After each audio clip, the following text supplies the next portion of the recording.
ଗପ ଶୁଣିଥା। ମାଙ୍କଡ ଆଉ ଜହ୍ନମାମୁଁ ଗପ ଜାଣିଛ ତ? ମାଙ୍କଡ ଆଉ ଜହ୍ନମାମୁଁ। ଜହ୍ନମାମୁଁ କେଇଠି ରୁହେ? ଆକାଶରେ।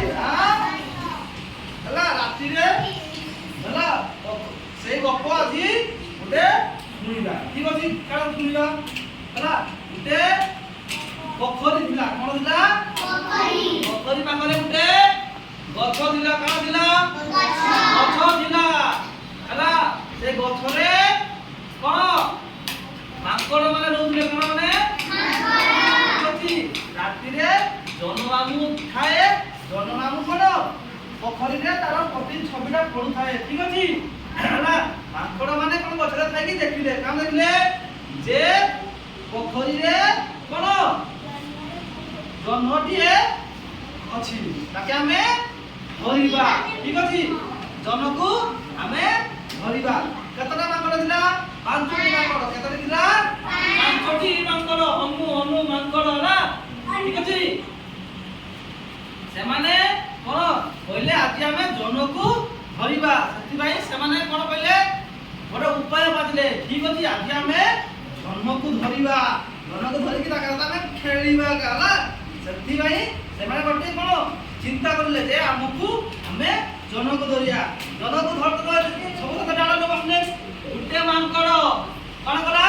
ପାଣିକି ହୁକ୍ କରି ଢେଇ ପଡିଲା। ବୁଝିଗଲ ନା? ଧୋଇ ପଡିଲା। ଏଟାକୁ ଜହ୍ନ ଲୁଚି ଗଲା।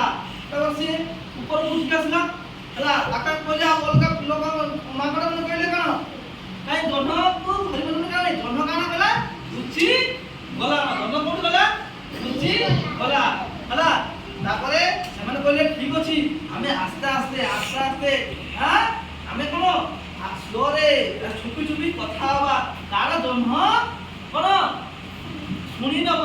ସେଥିପାଇଁ ସେମାନେ କହିଲେ ଠିକ ଅଛି ଆମେ ହାତ ଧରା ଧରି ହେଇକି କଣ କରିବା? ଜହ୍ନକୁ ଧରିବା। ପାଣିରେ ଏମିତି ହାତ ଧରା ଧରି ହେଇକି ଜହ୍ନକୁ ଧରିବା। ଠିକ ଅଛି ସେଥିପାଇଁ କଣ ଆଉ ଗୋଟେ ମାଙ୍କଡ ବୁଢା ମାଙ୍କଡ ଯିଏ ସେ ଶୁଣୁଥାଏ। ସେ କାଣ କଥାଏ? ଏମାନେ ଗଛକେ ଗଲେ ଗଛଟା ଭାଙ୍ଗିଯିବ ପଡିଯିବ। ଠିକ ଅଛି ସେମାନେ କଣ କଲେ? ଆଉ 4ଟି ମାଙ୍କଡ କଣ କଲେ?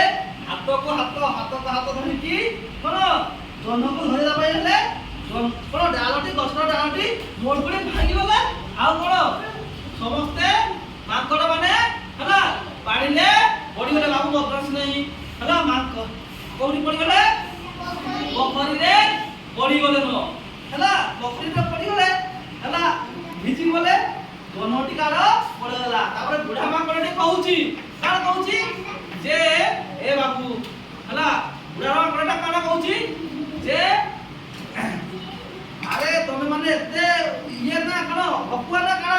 ତମେ ମାନେ ଏଟା ଗଛ ଇଏ କଣ ଜହ୍ନର ପ୍ରତି ଛାଇ ଗଛ ଏଠିକି କୋଉଠି ପୋଖରୀରେ ପଡୁଛି। ସେଥିପାଇଁ ସେମାନେ କଣ ସେଥିପାଇଁ ଦେଖାଯାଉଛି ତମେ ମାନେ ତା ଭିତରେ ଢେଇ ପଡିଲ। ଜହ୍ନଟା କଣ ଭାଙ୍ଗିଲା କାରଣ ହେଉଲ ଜହ୍ନଟି କଣ ମାନେ ଭାଙ୍ଗି ଯାଉଛି। ଜହ୍ନ କୋଉଠି ରୁହେ? ଉପରେ। ମାଙ୍କଡ ମାନେ ଗଛରେ ତଳେ ପଡି ଗଲେ। କେମିତି ଲାଗିଲା ଗପଟା? Very good.